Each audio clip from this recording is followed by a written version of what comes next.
Okay, there. So, good day, everyone. Welcome to the fourth episode of Silakbo, the backstories behind these stories.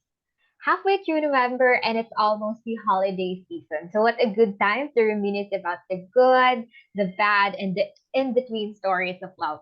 So, with that, let's take ourselves back to the happy and tragic and the in between stories of our love anthology. This session is brought to you by the Independent Collective. I'm your host, Carla Lorena, and today we'll be interviewing one of our Indigo writers, Pio Silva. Hi, Pio. How's your week going? Yeah, hi Carla. My week has been really going well. It's nearing already the end of the finals for us, so it's kind of also stressful as well. It's like the calm before the storm sort of Yeah, thing. Yeah. that's true. So, So yeah, it's really like bandang huli na ng SEM, so we're kind of mm-mm. adjusting to everything. Yeah, that's true. Super stressful talaga yung malapit na sa Christmas break. So thank you so much for giving me a part of your time for this interview. So for those of you who don't know, Pio has been like a video creator since 2015. Am I correct? Yes, yeah, I've been creating videos ever since I was a Wow. freshman in high So school. that's really great to hear. And he has gathered like a significant following on TikTok, especially in 2020, for spreading awareness on religion and education. So, Pio, how do you do that? How are you able to create such powerful content that moves and inspires people? I think it really boils down into, since even though like religion itself is a very Mm-mm. like, or faith is a very controversial topic, right? We all know that when we talk about, these topics that have depth in them, but at the Mm-hmm. same time we really want to answer these questions. Mm-hmm. And That's it's true. like I want to sort of be, even though like I'm not a scholar myself in that Yes. field, like I want to also like get people to be curious about it, because I think it really matters, especially it's very timely that the Mm-mm. pandemic happened, right? And That's so true. people were really questioning how, like, how could they live through it, how could they Mm-hmm. get through such like drastic experiences, diba? And so Mm-mm. it's very, no, it's very like it's very I would say it brought a lot of hardship and misery. So what they needed at that point was a sort of like a ray of light in their life, like That's a sense true. of hope. Mm-hmm. Yeah, so that's why I was kind of like motivated to keep on doing that every single day. And paired with this skill that I have learned from like the past 5 years of video editing, and of like getting out of my shell, of my comfort Mm-hmm. zone in speaking, I combined that with that aspect, and so somehow it caught on, right? A lot of people were not like, we think about faith kasi as very it's like out of the picture, and so Yeah, we that's thought true. we think that we won't relate, but then underneath that is really a lot of like um, people waiting to see how they could also answer that for themselves. Yeah. And I'm really amazed because you're able to touch that aspect of our life that most people don't actually speak about. Like the faith, the Yeah, religion. We're always so, alam mo yun, parang we're so hesitant to talk about that kasi kasi we're always afraid na, okay, iba yung belief niya from mine, so I'm afraid to speak out my yeah, thoughts, yeah. diba? That's it. So sobrang nakaka-amaze how you're able to touch on that na people can relate to. So now you're able to add another thing to your creative portfolio, this love anthology. Yeah, So yeah. yeah, can you tell us something about the reason behind your piece, or can you give us a glimpse of your piece in Silakbo? Sure, yeah. So I wrote about this piece entitled "How Nice Guys Last." So it stems from the cliche saying that nice guys Mm-mm. finish last, and so what that means is I took the inspiration from the character trope that we usually see in Yeah, several shows and movies, that's like the true. nice guy trope, Nice. right? So we always see that guy as very lovey-dovey. He's trying to Mhm. always find a way to give more than what he can That's receive, true. and he's trying to prove that all of these things will equate to like love itself, when that is not always the case, Mm-hmm. because underneath that is a shell of a lot of bitterness and resentment if he does not expect, or this his reality or his expectations does not meet with reality. And so at some point I also knew that there's also a bit of danger Yeah, when someone's personality is like it's this, really nice, right? right? Yeah. And so it really destroyed the whole idea of like what being nice really means and what being genuine really is, when in fact it's Mm-hmm. just as simple as like um just being true to your actions, being true to your word, right? It's just Mm-hmm. that simple. It's not like trying to like, give out a signal that you want this person or you want this thing. Actually, it really just it's not just towards like, let's say, a girl that you're trying to impress. It's really about like Mm-mm. life in general talaga. If you just expect a lot of things that you think that it's gonna be granted to you agad, it Mm, won't really be. It's not the way of, it's not like how life works, right? that's So true. like it's not in the same way, more so in relationships, diba? Like how you grow with someone, um especially since in this personal essay that I wrote, it's about Mhm. um how I grew to not purely just my relationship with the one that I love, but also in just how I grew to recognize that, oh, this also extends to different aspects of life talaga, and people could also incorporate that. And it's not easy, of course, and it's kind of the sad truth, but then people have to know that being nice and being in love takes time. It Mhm. entails responsibility, That's true. and it's not just all fun and games. You really have to put effort into it. Yeah, that's true. I really like the idea behind that kind of nice because sometimes it's not really sincere for some other people. Like sometimes Yeah, yeah, they're just nice for the sake of being nice. Like there's like waiting for some yeah, kind of yeah. reward to it, right? So, That's it. what was the thing that made you want to write about that? Like what pushed you to write about that topic or interest?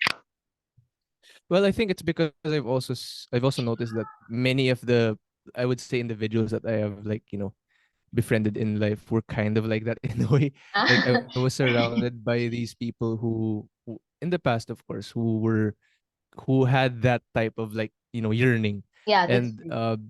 you could just feel that. I don't know if it's the same for everyone, but I could just intuitively feel that from other people, like, um if it's just gonna, you know uh give out like a certain degree of, like, respect, but Yes, it's for the sake of something else, then it's yes, not that's really going to help. yeah, that's true. It's really not going to have it's the bond that you have with those Like not people really serves no genuine. purpose. It's Yeah, not genuine. Yeah, it's that's really true. not authentic. Because there's something to it that you're expecting to get out. So it's not really that, Yeah, you know, you as a it's kind of frustrating perhaps for your partner, for other people na they have no idea that that's what you're doing it for. Like yeah, they're yeah. thinking like, oh, it's genuine, it's nice, I'm glad I found a nice person. But then on the Hmm. back of your mind, that nice that you're giving to them, it's something that you won't give if you're not expecting something. So Exactly. it's like really a very good read. So you really should read Pio's works, guys. So what was the like moment that made you realize now, okay, I want to be a writer something, or I want to write something? Because you're like into creating content, videos, and also speaking, public speaking. Hmm. But writing is an entirely different kind of creative work kasi it takes a lot of time din talaga and pressure. So what makes you realize na, okay, I want to do this also, this creative kind of thing? Yeah, I agree. Really, like, art is a very different type of art. Mm-hmm. um Writing is a different type of art, and you have to not just, spare time to do like That's these free true. writing sessions, because that's what I did with this essay. I didn't just write this from my feelings, like, out of the blue. Like, I really, Mm-hmm. like, put, like, I think, two drafts into this, because I wanted to Mm. really make sure that, oh, my thoughts are organized, because Yes, that's true. I the way I tell stories in, like, in a very natural way, it's like this. It's like, going back and forth between the intro, the middle, the body, the beginning, middle, and it's not really like a good flow. And so Mm-hmm. I wanted to also create that. That's what writing does. It Mm-hmm. really creates that habit of, like, no, you should know the anecdote first, and, like, you go through define this, realize what's your personal Yeah, the story. flow. Yeah, and then you have a good outro, Yeah, diba? that's So, true. like, that's what you get out of writing. And if you also learn that skill with, also, let's say, maybe you have a skill in video editing, you have a skill in writing blogs, you have a Mm-mm. skill in doing, let's say, graphic art, then you will win with that. You will win with the context na, like, you brought all of these different skills Mm-mm, together. together. Right. Yeah. And also, for people in my audience who don't know yet, I actually started writing a Mm-mm. book like 2014. But then I Oh. stopped for a while. Mm.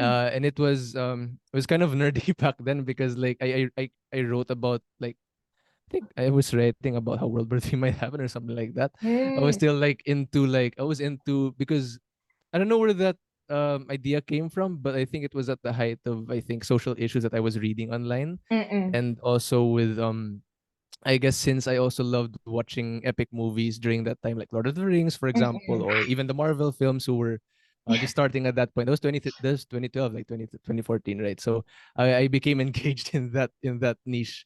So I wanted to try it out, but then I stopped for a moment. But then like this like going back to this like opportunity of writing for an anthology, I was like, Yeah, "No, I that's think I should engage the whole writing process again." So like mm. it's getting back. I'm getting the spirit back. Wow, Yeah. that's good to hear that you're getting the spirit back of writing. But I'm just a bit curious, what's harder, writing for something that you're going to, publicly speak about, like in the Mhm. video content, or writing something that, like just in the books, like novels or essays, because there's a lot of different context, diba, when you're writing something just as a script, for your video contents, or like writing for the essays, or like a piece itself. What's a bit Yeah, what's harder it's to write? it's really the novels. It's really the essays Mm, that you put into it because for a script, it's mm. always just by visual representation or Ah, audiovisual okay. representation. And so Understood. like for example what you see on TikTok, it's really built to just make you attend to the like Ah, yeah, that's the true. humor and the like the short because it's short form content, right? Mm-mm. And that's what makes you driven to actually just mindlessly Ah, scroll. okay. But Yeah. then for reading, it entails also you going back and forth with what the Mm-mm. writer's trying to say. Oh, what's the story, what's the background, what's the backstory. Mm-mm. But then for you, usually for script writing for videos, it does not give that immediately. It does not give that in a very concise way. But in writing, it there's the opportunity for you to also look back and forth with what you're Mm, reading, yeah, that's right? true. And it's very hard to write something kasi you always have this thought na strangers are going to read your work, people who don't know you, Yes. right? And you have to make it to a point na you're going to write something that will pique their interest, that will catch their attention first sentence pa lang. Pero Mm-hmm. kapag video, it's easy kasi sometimes it could be just conversational, ganon. So, it's much Mm-hmm. easier for people to kasi kapag video, 'di ba, mas madali ma-retain yung sinasabi mo kasi it's like you're conversing with someone over a visual thing kasi may picture, may Yeah. video. But when it's writing, it's all just words talaga. So there's It's this all just words, yeah, yes. there's this challenging part. So when it comes to Silakbo, what was the most challenging part? Was it coming up with the topic or the writing itself? I think it's really the writing itself because I had to Mm, really organize my thoughts. And I mean, I've been wanting to get these ideas out for a very long time mm-mm, because, for example, the nice guy trope, I wanted to address that as a problem, but it could be solved, for example. So how could I solve it? mm-mm, Well, okay. So I told myself, no, no, there's a real nice guy out there. mm-mm. And so there's always a counterpart of That's something, true. right? And so I wanted to situate that within the personal essay that I was trying to write. Mm, So that's what took effort. That's what like had me write like do free okay. writing sessions. And so like I think the idea for really making sure that the words are right, really making sure that the words really speak the tone that people want Mm-mm. to hear, and maybe even it's not just about the people who read but also the people who share these ideas to other people, because the book has to be for a book to be or for an anthology or for a personal essay to be successful or to really give effect, people have to it has to have that, if I could term it, like shareability, in a Mm, way like a video is shareable, right? yeah, that's That you're not just gonna read it one time, you're going to go back to it many times. nice. You're gonna keep on reading it in different ways, because it's like it's either going to age like fine wine or it's going to keep you drained throughout the Yeah, years. Right. that's true. So your topic is like super interesting. Like, have you ever considered writing an entire book about it? Like, about the nice guy and just write a book about it that teaches people about what's in it, what does it really mean to be a nice guy? How do you perceive a nice guy? Something like that. I think that would be a really interesting idea for a book, and I would definitely buy. Have you ever considered doing that? Um, there's I think too much to write about Ah. this trope, right? Mm-mm. But I think yes, I think I have considered writing one, and Mm-mm. maybe even addressing that problem, because I Mm-mm. think it's a syndrome in a way Mm-mm. that That's has like true. influenced most of the of Western media, of like, realizing that, oh, this thing prevails, Mm-mm. but behind it is really just some irony that's not really right, or doesn't sit Mm-mm. right with people, right? So I mean, if we could just take the characteristics of what a Mm-mm. nice guy is, for example, like if he, for example, maybe let's put it that, for example, not just in relationships, like Mm-mm. if he is someone Mm-mm. who is brought up in a situation wherein, maybe his parents are not even bringing him up well, he's not Mm-mm. reared into the relevant education, but then he still has this The, attitude towards life, then you can see him like maybe take vengeance upon a world in a different way. mm-mm. Maybe he could be like, um maybe he could be a serial killer. You don't know. Maybe he Yeah. could be a very, very brutal dictator in later in life. He could deceive people well. Yeah. And that's what I mean by like the nice guy can be among the most dangerous Yeah, individuals in the that's world. true. I know that's kind of harsh, but like it really, if you extend it historically, in different figures in history, like you could see now, oh, if these guys have these traits, and if these like guys that we have seen in shows that we've maybe loved, or craved to watch or binge watch, right?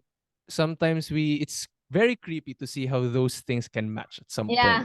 And so like, um in different, if you like have this same traits but different personalities, then you can see how destructive, how destructive it can go. Yeah, that's So true. that's And sometimes even in movies, alam mo yun, yung sometimes it's very hard to spot who the serial killer is, who the villain is, because they usually yes, start as yeah. the really nice guy. Like there's this kind of facade, yung cover nila na you won't be able to suspect them because they're the nice Yes. guy, right? So having been an author of like a love anthology, do you think it's much more interesting to write about tragic, painful, or the creepy kind of topic, or do you think it's much more interesting to write about the happy topics about love in your own perspective? mm, I want to finesse it a bit. I think like I love writing about the Mm-mm. happy and go lucky like things, but then underneath that, I'm gonna give a clue that this thing may not always be what it seems. So Mm, something like that, right? yeah, Like what I that's just so, did with the yeah, yeah, essay. that's true. Like it Like, starts off with something that's happy or something, and then it turns out to be like the plot twist. yeah, yeah, exactly. Yeah. So why do you think people should read our anthology? Like personally, what's something that you learned from it?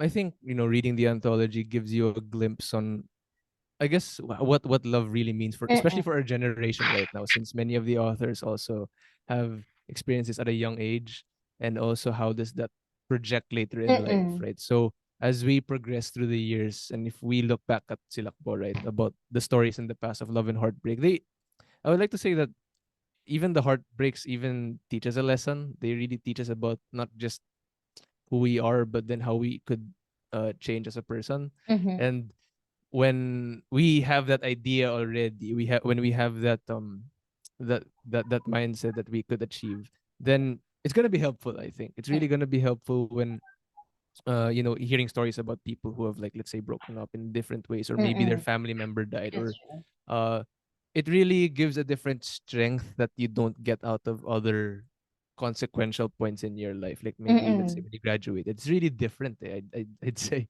in my opinion. And also on the flip side, when you get to experience something that's unasked for example, like, I think I would say Mm-mm. that in How Nice Guys Last, the girl that I'm talking about in that essay is really someone I didn't ask for. I didn't even expect that woman to come into my life in a very, like, loving. No, I didn't really expect it, because at that Mm-mm. time I was like going through um a lot of things within, uh even within my career with being a Mm-mm. content creator, with being an influencer, it's really Mm-mm. hard. It's really just inspiring to see how love can also come to you in various ways, but at the same time, that's when you did not really expect it to come that way, and that's what makes it beautiful. That's what makes it really like, oh, okay, like I need to safeguard this because Mm-mm. I did not ask for this. Ah, that's really good to hear, especially na the anthology is really a book of real stories, diba? Like, Yeah. Mm. compared to other books that, of course, some other books are great, but sometimes when it's fictional or something that's not real, sometimes it grabs or stole yung authenticity. Like, it creates unrealistic standards and expectations when in Yeah. reality, Hmm. love stories are more of grief, of pain, of unexpected twists, like what happened Yeah. to you, diba? Mm. So that's really a great to hear that, something just unexpectedly unfolds and then it turns out to be something good in your life. So if before we end this interview, do you have any like writing tips or kahit hindi writing, like just tips for people who wishes to pursue writing or content creation as an influencer? Yeah, I mean, the only tip that I have for people, and Mm-hmm. I've also told Talia this, Yes. it's also it's to just start. It's to just begin. Mm. Right. I see everything. I mean, at this point, it's still the beginning, and even Mm-mm. though I started like 7 years ago, in fact, 2015, right? So, um, it really just you really have to be patient by the day, and with everything, with every new skill that you learn, with every new relationship that you have, Mm-mm. don't you don't have to rush it. You don't have to rush it Yeah. because when you rush it too much, sometimes you just miss out the beauty of what is to be seen. And it's also very important that you get to also capture the memories that you have with it, because now you can in a way see the progress. For example, when Mm-mm. it comes to, let's say, sige, let's go to content creation. I would say that more than you just create, Mm-mm. you document also what you do. Mm. So now you start to see you don't forget your roots. You stay grounded of where you came from. Mm-mm. Uh, right. And for example, like I'm still like using old equipment. I know that it has been a long-term investment. Mm-mm. And for writing, it's really just being able to spare time to just draft and draft. It's not really a like such a pain when you just do drafting, but when you really draft out what you want to say, Mm-mm. sometimes you will start to see how where can you refine these Mm. words. And also at the same time, it helps you communicate your ideas in a more coherent way to Mm-mm. people, because that's also a skill for you to learn. You need to learn how to in a way simplify those things, Mm. because for the how nice guys last, you would think that, yeah, I had so much to like write about, right? And maybe there's so much to like put, but then at the end of the day, and this is also the same for videos, like you have to really simplify. You have to Yes, really that's like true. for it to be, oh, okay, I know what he's saying. I know that I can relate to this, but let me also share it with other people. And Mm. that's like the bulk of why uh it became effective for me to do these. Wow, that's I hope Yeah. the audience really would be able to use those advices and insights. So just final question. You've been Sure, doing yeah. this for like a long time, this content creation and perhaps writing. So do you still see yourself doing this like 5, 10 years from now? Oh yeah, now that it's like producing results, Mm-mm. undoubtedly, yeah. There's a lot of more opportunities to take. And so like when, as the campaigns go to you, as they pitch Yeah. ideas to you, like for example, I mean, even in the startups, in the startup community, for example, like even Mm-mm. in those like niches, when Mm-mm. you get to see just how creative people get, when you get to just see how people are really passionate about the thing that they love, even though it will take like uh their sleepless nights, even though it Mm-mm. will take like their energy away from eating the food that they want to get Yeah. and have them delivered to their house. Well, there are things that you have to sacrifice. It really comes with like a sacrifice that you put. And when you're passionate about something, you have to, it's not just putting more energy, Mm-mm. but it's also disregarding the things that are not valuable to you Mm-mm. anymore, and putting them and throwing them out of the window in a way, because you don't need them in your life. Or also the people. You really Mm-mm. have to also find the people that help you grow as a person, and when that happens, you will also fly high. Wow. So I'm really sure that in the future you'd be like a well-known influencer, writer, and I'm really lucky to have the Yeah. privilege to be able to interview you. So do you have any like platforms you want to promote or social media accounts that you want our audience to gain more knowledge of? Sure, yeah.